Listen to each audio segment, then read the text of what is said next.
Pronto. Então vamos lá. A aula de hoje é sobre protozoários e protozoonoses. Protozoonoses é o nome de doenças causadas por protozoários.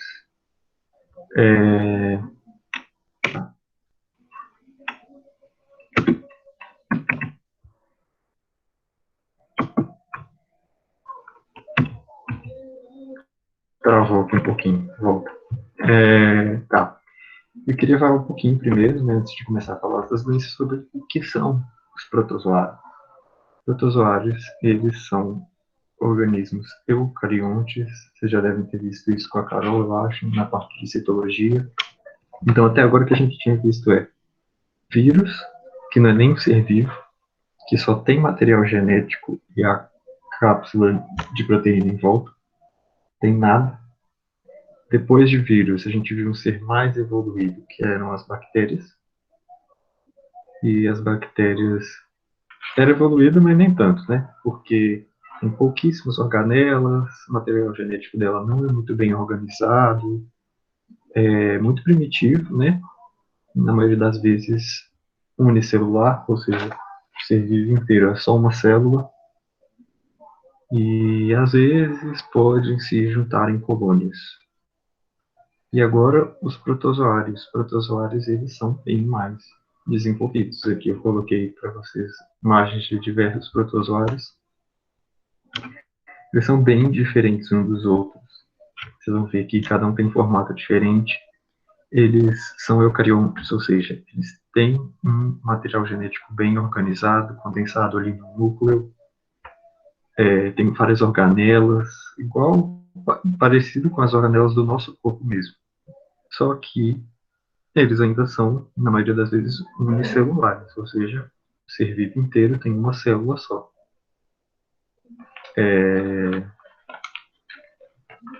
Eles, a gente vai ver aqui, tá vendo nesse aqui, não sei se vocês estão vendo a minha setinha? Me fala aqui no chat se vocês estão vendo a seta. Sim, né? Tá vendo aqui que tem tipo um rabinho? Vocês já devem saber, né? A gente chama eles de flagelos. Muitas vezes esses flagelos vão ajudar o protozoário a se locomover. Eles costumam ter, ou então, cílios aqui, que são esses pelinhos aqui que também ajudam a se locomover. Ou, no caso desse aqui mais de cima, eles formam esses, a gente chama de pseudópodes, que significa tipo um pé falso. Eles formam essas projeções aí na parede deles, e com essas projeções eles conseguem tipo que andar mesmo, se locomover, né? Então, já podemos perceber uma grande diferença entre os outros seres vivos que a gente tinha falado, porque eles são bem mais organizados, eles são bem mais complexos do que os outros. Vacúolo, contrátil. Geralmente eles vivem muito em água, água doce ou água salgada. E o que acontece? Às vezes acaba por osmose. Não sei se vocês já viram falar de osmose. Vocês estudaram osmose, acho que em química que a gente vê sobre osmose. Pela osmose, que é um mecanismo que todo mundo tem, mas eles acabam absorvendo muita água, tipo assim, sem querer, né? Vai entrando muita água dentro deles, e se entrar muita água dentro de um ser vivo, o ser vivo explode. Então, eles têm esses vacúolos contráteis, que são uma organela, né? São organelas que expulsam a água de dentro dele. Então, que é para poder manter o equilíbrio ali dentro dele mesmo. Acho que é isso mesmo. Para manter o equilíbrio e também ajuda na locomoção. Então, a gente vai ver que eles vivem muitas vezes em água salgada ou em água doce. Morfologia variada, igual vocês estão vendo aqui, cada um tem formato diferente, cada um é de um jeito diferente, cada um tem suas organelas específicas, cada um tem... a cor aqui é mais para diferenciar mesmo, né? Mas cada um tem seus anexos aí, alguns têm cílios, alguns têm flagelos, alguns formam pseudópodes. alguns não formam nada disso. Então é bem variado, eles são bem complexos, são bem diferentes um do outro. Podem ser heterótrofos ou autótrofos. Vocês sabem o que significa? Significa que eles podem produzir a própria energia, produzir a própria comida, né? Pela fotossíntese, ou eles adquirem alimento pela alimentação mesmo, né? Adquirem energia, produzem sua comida, sua própria comida. Assim como as plantas. A planta produz a própria comida, a planta é um organismo autótrofo. Os animais, eles precisam se alimentar, e eles são organismos heterótrofos. Protozoários não são nem animais, nem nada disso. Eles são protozoários. É um reino protista. É diferente. Mas eles podem fazer tanto fotossíntese quanto se alimentar. As algas, uma coisa que eu acho interessante a gente falar é que as algas são muitas vezes protozoários. E, e aí a gente vai ver que eu coloquei aqui em cima que eles podem ser unicelulares ou multicelulares. Geralmente as algas são multicelulares. As que a gente vai ver que causa doença são todos unicelulares. Então, um organismo, uma célula. As algas podem ser formadas por várias células, ou podem ser formadas por uma célulazinha só. A gente sabe que as algas têm um papel importantíssimo na produção de oxigênio, mais ainda do que as plantas. Então, muito importante. Isso é uma questão muito manjada, né? Muito comum falar, a Amazônia, as plantas são o pulmão do mundo. Mais ou menos. As algas produzem mais oxigênio do que as plantas, porque as plantas também consomem, respiram muito desse oxigênio que elas produzem. As algas produzem mais. Talvez pode cair em alguma questão, não sei. Forma de reprodução. A gente já viu as formas de reprodução, basicamente as mesmas, as bactérias. Bipartição ou cisparidade, que a gente já viu, que é uma célula se divide em duas, formando duas iguais, sem mudança na genética.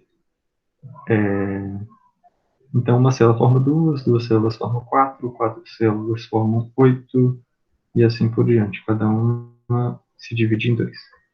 Divisão múltipla.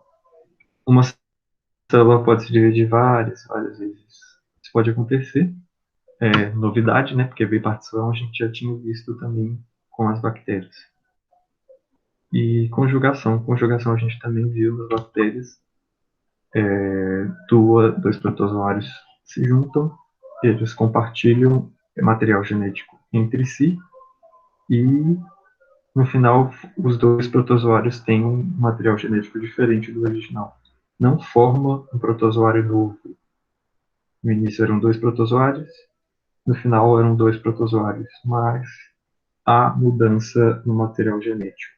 O material genético é o que dá identidade para o protozoário, que dá identidade para a célula. Então, se há mudança no protozoário, a gente por isso chama de reprodução, embora não tenha, não tenha formação de novos protozoários a partir disso. Deu para entender até aí, né? Tranquilo? Já vamos entrar nas doenças, que são muitas e muita coisa para falar. Se tiverem dúvida, me cortem aí, que eu estou olhando o chat.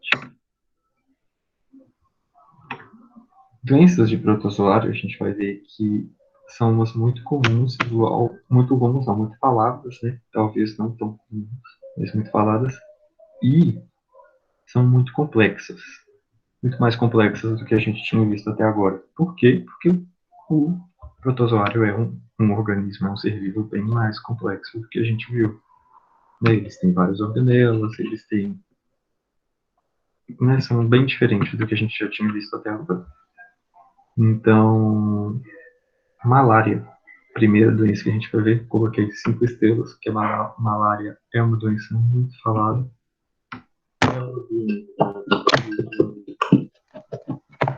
regiões tropicais, né? Então, Brasil temos malária, África temos malária, Europa a gente não vai ter muita malária, porque é muito frio, não tem muito mosquito. Simplesmente por isso. Então tá. A malária é causada pelos protozoários do gênero Plasmodium. A gente não precisa gravar esse nome não. Ele é um esporozoário. É um tipo de protozoário. Eu não especifiquei os tipos de protozoário porque eu acho que a gente ia gastar muito tempo nisso. E eu nunca vi caindo muito não, mas eu coloquei pelo menos, era esporozoário. Se cair, você já sabe mais ou menos, sei lá. Eles nunca viram esse termo, né? Enfim, ele é transmitido pelo, coloquei gênero com dois S, mas tá, é transmitido pelo mosquito fêmea do gênero Anopheles, que é o mosquito prego. Então, assim como outras doenças que passam por mosquito, a gente já tinha visto que era dengue, né? Principalmente a dengue, um principal aí. Mas esse mosquito é outro tipo de mosquito que transmite malária. O mosquito prego não é o Aedes aegypti. O que acontece? Eu coloquei aqui a foto do ciclo, depois vocês dão uma olhadinha. Não disponibilizei ainda, mas eu vou disponibilizar o slide. Depois vocês dão uma olhadinha aí, mas o que acontece? Esse protozoário, uma vez que ele entra no sangue pela picada desse mosquito, ele, ele vai se instalar em diversos órgãos, ele vai causar vários problemas. Organismo complexo, doença complexa, né? Então ele vai se instalar em vários órgãos, principalmente no fígado, principalmente no baço, e a pessoa pode ficar vários dias ali com esse protozoário sem saber. E ali dentro das células do fígado, do baço, até nas células do sangue, nas hemácias, vocês vão ver aqui. No fígado, principalmente, e aqui nas hemácias. Eles ficam ali dentro da célula, escondidos, você nem sabe que você está com ele. E eles ficam ali se reproduzindo assexuadamente, por bipartição, igual a gente colocou, e ficam se reproduzindo até que chega um momento que eles explodem a célula e geram e saem dali da célula vários protozoários, vários plasmodiums, que é o nome desse protozoário, né, do gênero desse protozoário. O que acontece? Geralmente, quando isso acontece no sangue, aqui a gente vai ver, na minha setinha eu estou mostrando isso acontecendo na hemácia. O protozoário chega do sangue, ele entra na célula sanguínea, na hemácia, ele vai se reproduzindo ali dentro, ele causa a lise da célula. Lise é a morte da célula. Quando isso acontece, geralmente a pessoa tem uma crise de convulsão, uma crise de febre muito alta. E isso geralmente é bem perceptível. Geralmente quando um paciente com malária tem essas crises assim, é porque ocorreu essa quebra, essa lise das hemácias. Eu coloquei aqui no textinho, após certo período, os parasitas penetram as hemácias, reproduzem e promovem a sua lise, quebra das hemácias. Nesse momento, o paciente apresenta febre alta, febre muito alta, sudorese e um tremor muito intenso. Então, muito grave a doença, né? A pessoa fica bem mal mesmo, isso não é fraquinho, não. E isso acontece várias vezes, várias vezes. Acabou, fez isso das células, cada protozoário ali vai contaminar outras células e vai só repetir o processo. Como que se previne essa doença? Essa doença vai se prevenir combatendo o vetor, não tem como. Então, só que não é tão fácil de prevenir como o Aedes aegypti. Tipo assim, porque o Aedes aegypti a gente sabe que eles produzem água parada, mas a gente não tem esse padrão tão certo assim como o mosquito prego. Então, geralmente o contato é com inseticidas, telas nas janelas, evitar mosquito, é muito difícil mesmo. Só que esse mosquito não é tão espalhado quanto o Aedes aegypti. O Aedes aegypti ele tem em qualquer cidade praticamente do Brasil, né? Esse mosquito não é tão comum, principalmente aqui no Sudeste, ele é mais comum na região amazônica mesmo. Então, é menos comum, é uma doença menos comum, mas de difícil prevenção. Tratamento com cloroquina. Coloquei isso aqui porque é algo, porque, né, tá se falando muito de cloroquina, de onde surgiu a cloroquina? A cloroquina é um remédio que já existia há muito tempo e ele é usado para tratar pacientes com malária. Então, só coloquei aqui como curiosidade, né, vai que cai, né, como está se falando tanto de cloroquina aí, para vocês saberem, cloroquina não foi inventada agora do nada. Ela é um remédio que é utilizado há muito tempo no tratamento de malária. Ah, coisa. É uma doença muito antiga. E eu estava vendo outro dia, não sei se vocês conhecem, Santo Antônio, 1200, e eu estava vendo na história dele que ele já pegou malária uma vez quando ele foi para a África. Em 1200, não sei que ano certinho, mas é no século XIII. Então, muito tempo atrás, a malária já existia, ainda existe, mas hoje tem tratamento. É isso. Ah, eu não falei, mas o ciclo dentro do homem, ele é um ciclo assexuado, ou seja, não tem compartilhamento de material genético. Só dentro do mosquito que há esse compartilhamento de material genético. Então, por isso que é importante para o protozoário da malária, o Plasmodium, passar pelo ciclo inteiro, passar pelos dois hospedeiros, não só ficar no homem e tal. Também dentro do mosquito ele consegue fazer sua reprodução sexuada. Então, próximo. Doença de Chagas, outra doença muito falada e muito comum, bem característica. Ela é causada pelo Trypanosoma cruzi, que é o nome desse protozoário que causa doença de Chagas. E aqui eu coloquei essa imagem aqui, né? É uma imagem de uma lâmina de sangue no microscópio. Essas bolinhas aqui são as hemácias do sangue, essas bolinhas menores, e essas lombriguinhas aqui, né? Esses bichinhos mais compridos, são os Trypanosoma cruzi. São esse protozoário que causa doença de Chagas. Só curiosidade, você não precisa saber o formato dele nem nada. Como que se transmite doença de Chagas? Novamente, inseto. Mas um inseto diferente. Contaminação pelas fezes do barbeiro. O barbeiro é um inseto. E ele pica as pessoas de noite, né? Bebe, se alimenta do sangue da pessoa. E geralmente, quando ele pica, ele deixa fezes perto. Aí, quando a pessoa vai coçar, ela acaba passando, né, as fezes ali dentro da picada, esse protozoário infiltra ali pela picada dentro do corpo da pessoa. Então, não é pela picada do barbeiro, mas é pelas fezes do barbeiro. Por que isso é importante? Porque existem alguns estudos aí de casos que talvez pessoas possam ter pego doença de Chagas não pela picada do barbeiro, né? Mas por alimentos contaminados. Então, no norte principalmente, às vezes a gente vê um açaí que não foi muito bem preparado, ou alguma coisa assim.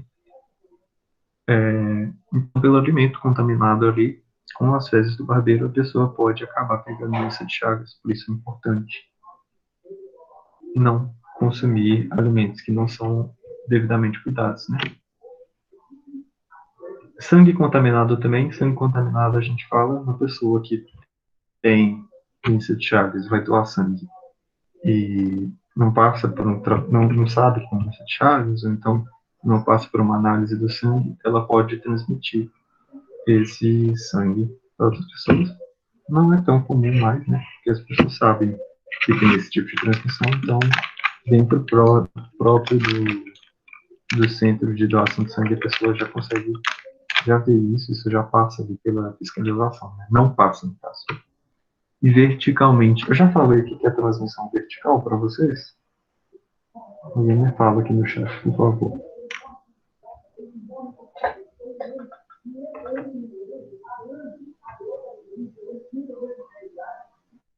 Não, né?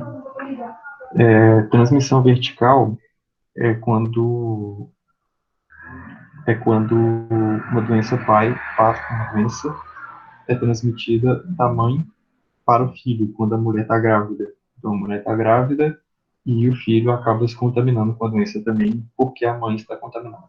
Isso que é uma transmissão vertical que a gente fala. Então, é isso. Essas são as formas de contaminação de doença de Chagas. É uma doença, igual eu falei, protozoário, ser complexo, doença complexa. Ele vai atacar diversos órgãos e vai causar principalmente cardiomegalia, hepatomegalia e esplenomegalia. O que significa isso? Cardiomegalia é inchaço do coração, o coração fica grande. Hepatomegalia, inchaço do fígado, o fígado fica grande. Esplenomegalia, inchaço do baço, o baço fica grande. Essas coisas causam problemas. Isso não é algo que aparece de uma noite por dia. Ah, fui picado pelo rabeiro, cocei, peguei doença de Chagas, amanhã meu coração está inchado. Não é assim, é crônico. Demora muito tempo para essas coisas aparecerem, e só que depois que aparece é muito difícil tratar. É uma doença que ela tem tratamento no início, tá? Para você conseguir se curar e tudo, só que se entra na fase crônica, crônica que a gente fala é quando tem muito tempo, já faz parte da pessoa. É muito difícil tratar e é muito difícil reverter esses casos. E cardiomegalia, principalmente, é uma situação que ela vai causar vários prejuízos para a circulação. O coração está inchado, então ele não vai conseguir bombear sangue suficiente para o corpo, vai ter alguns problemas aí. Não vou entrar muito dentro desses problemas.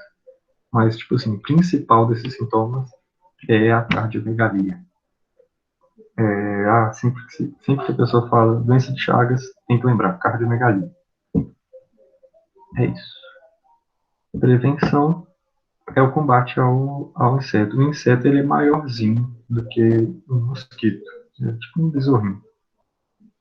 Então, combate ao vetor, com tela nas janelas, uso de inseticidas e evitar colônias dentro de casa. Então, ele é um inseto que ele gosta de... Ah, se tem uma rachadura na parede, uns buracos assim, ele entra e faz colônia, e aí já viu, né? Então, cuidado com a estrutura da casa para não deixar que esse inseto crie uma colônia dentro da casa da pessoa. É isso. Já falei aqui, fase crônica e fase aguda. A diferença é que na aguda não tem tantos sintomas assim, né? Tem mais os de baixo aqui, que é febre, dor no corpo, diarreia, tal, é mais branda, mas se não trata, vira crônica. Crônica, mais difícil de tratar, mais difícil de curar e muito difícil, se não impossível, de reverter alguns dos casos, alguns problemas, como a cardiomegalia. Então, próximo. Leishmaniose. Leishmaniose é uma doença, acho que muitos já ouviram falar disso, né, também. Essas três primeiras são bem comuns, bem conhecidas. Leishmaniose é outra doença, novamente, que é transmitida por mosquito. Dessa vez, o mosquito chama mosquito palha. Existem dois tipos de leishmaniose. O gênero Leishmania, que é o gênero do protozoário que causa a leishmaniose, por que o gênero? Porque existem várias espécies de protozoários que causam leishmaniose, mas todas elas são do gênero Leishmania. E essas espécies vão ter manifestações clínicas, né? Vão ter sintomas diferentes para cada espécie. Vou pular isso aqui de visceral tegumentar, daqui a pouco eu volto. Essa doença ela vai criar feridas. Vocês estão vendo aqui no olho desse cachorrinho, nas feridas, né, ali perto do olho, vão criar feridas que também são chamadas de ulcerações, mesma coisa, as feridas ali, machucados nos tecidos. E muito triste, muito difícil de tratar, mas tem como tratar. Não sei se vocês já ouviram falar de cachorro de fulano, ou se um cachorro de vocês já teve que ser sacrificado por causa de leishmaniose. Eu já tive uma cachorrinha que foi sacrificada. Eu acho que eles não estão fazendo tanto isso mais, mas antigamente fazia muito. Era muito comum. O cachorro pegou leishmaniose, tem que sacrificar. Por quê? Porque o cachorro não passa a doença. Pois é, né? Você também teve. É comum. Muitas pessoas. Eu lembro que foi na minha cidade, quando a minha cachorro pegou, vários cachorros da minha rua, do meu bairro, foram sacrificados juntos. Tipo assim, foi um surto de leishmaniose que teve.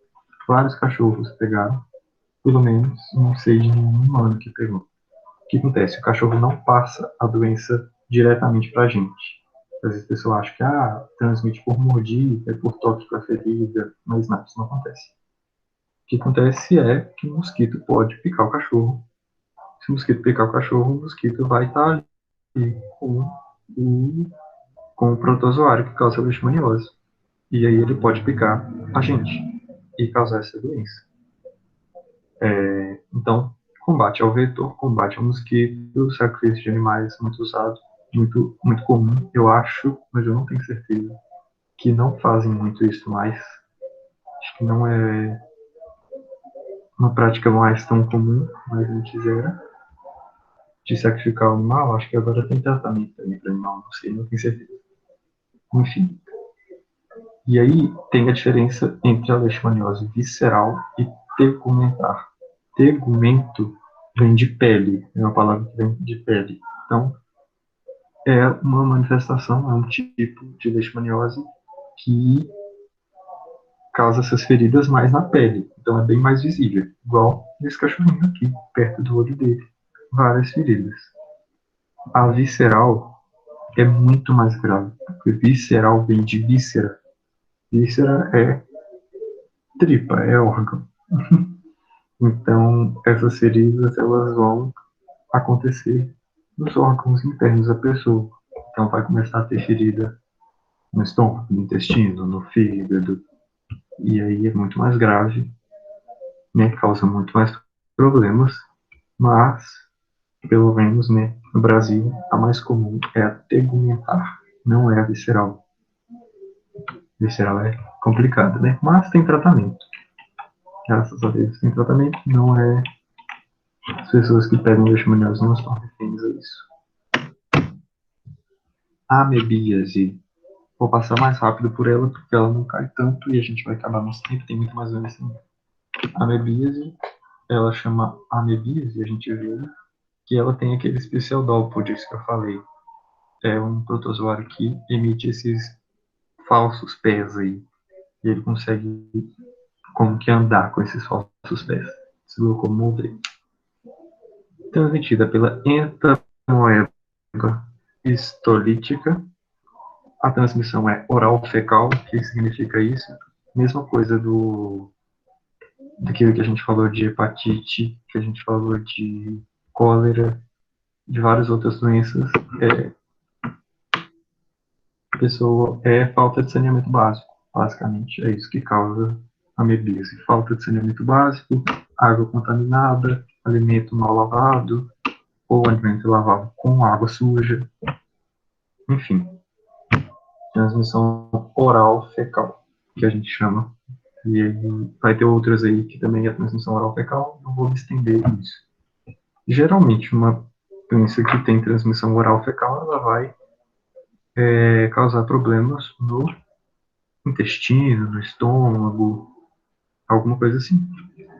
A amebíase não é diferente. Causa diarreia, causa febre, causa dor abdominal e, escrevi errado aqui, sangue nas fezes.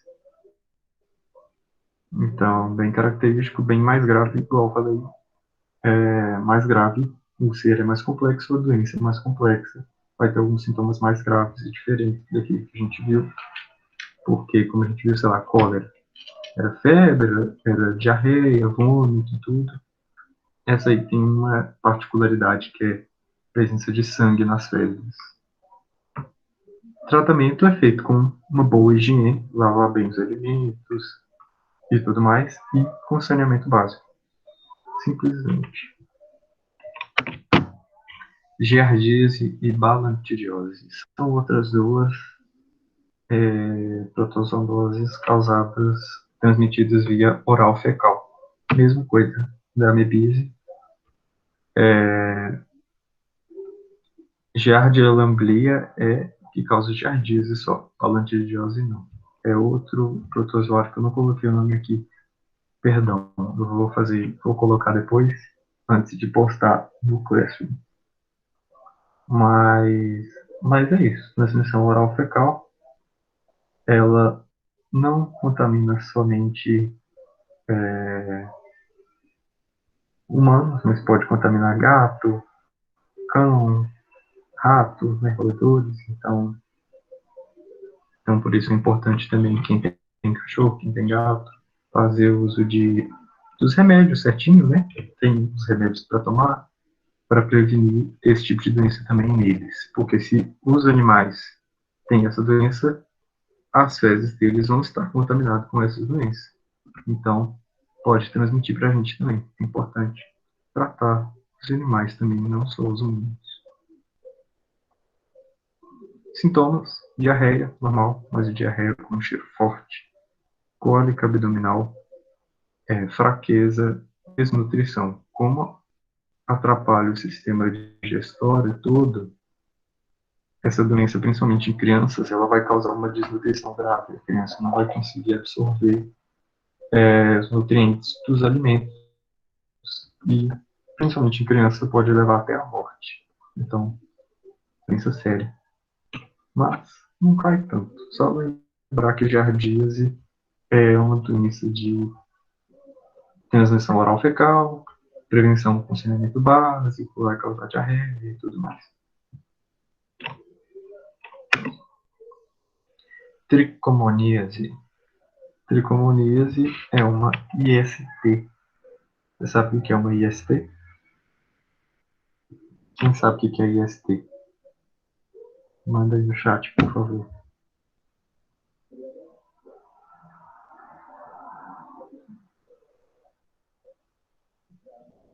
Ninguém sabe?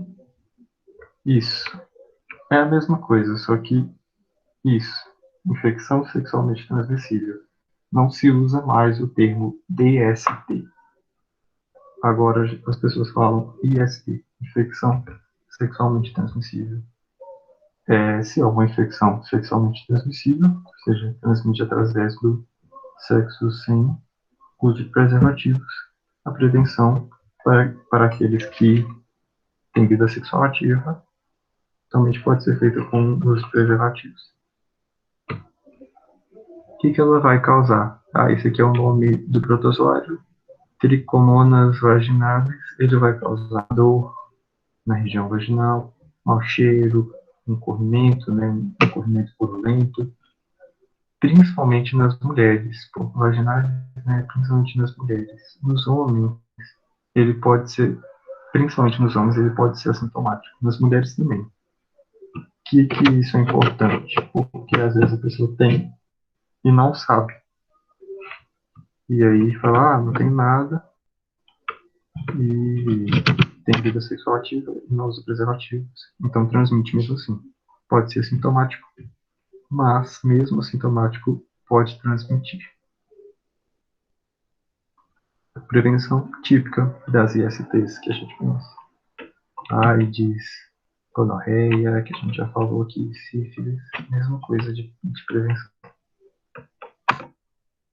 Próximo e último, acho que é o último para a gente acabar, toxoplasmose. Toxoplasmose é uma doença, uma protozoonose causada pelo Toxoplasma gondii. Coloquei 4 estrelas. Acho que ela cai mais também, assim como malária, doença de Chagas. Toxoplasmose também cai um pouquinho mais. Talvez não tanto quanto essas outras duas que eu falei. Mas o que acontece? Ela tem várias formas de transmissão. É uma doença que ela pode passar no gato, principalmente hóspede definitivo. É isso que está escrito aqui. Achei essa imagem só em francês, mas ok. E o hóspede definitivo dela é o gato. Mas também passa por outros animais, por porco, ovelha, ratos, aves e tudo mais, que podem passar para o ser humano pelo consumo de carne mal cozida, principalmente, e por fezes de gatos. Pela fezes de gato contato com fezes de gatos contaminados com toxoplasmose ou, atenção para isso aqui, inalação de fezes secas. Estranho isso, mas tipo assim, as fezes secam e ali ela pode espalhar, né? Isso pode se espalhar no ar mesmo. Então, inalação de fezes secas. Por isso que é importante cuidar do seu gato. Não deixar, tomar cuidado com fezes de gatos, tomar cuidado para dar os remédios certinho dos gatos e tudo. Cuidado com gato de rua e tudo mais.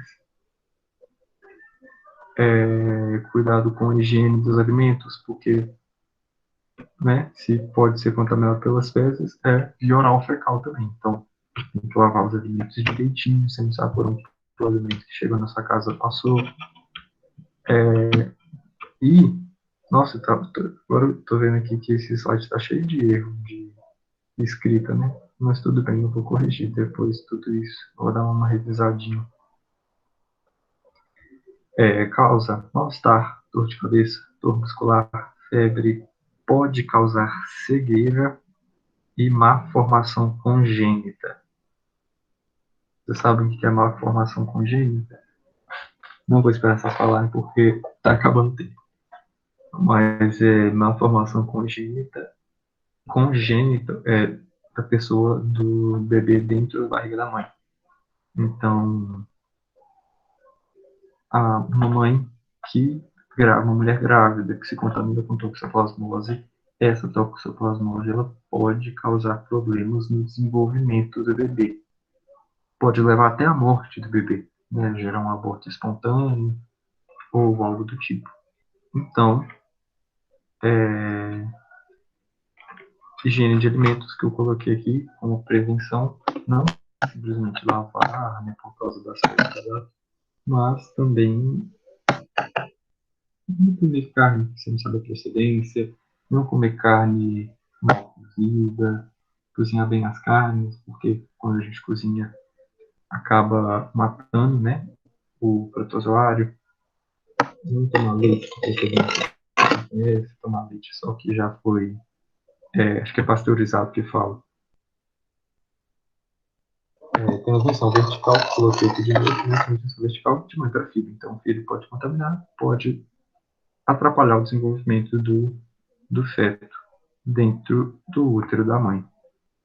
Então, outra forma de prevenção, evitar contato de gestantes com gatos. Não é legal gestante ter contato com gato, por causa disso, risco de desenvolver toxoplasmose. Pronto, acabou. Conseguimos falar das protozoonoses hoje. Vou parar de gravar e aí eu vou falar umas coisinhas com vocês.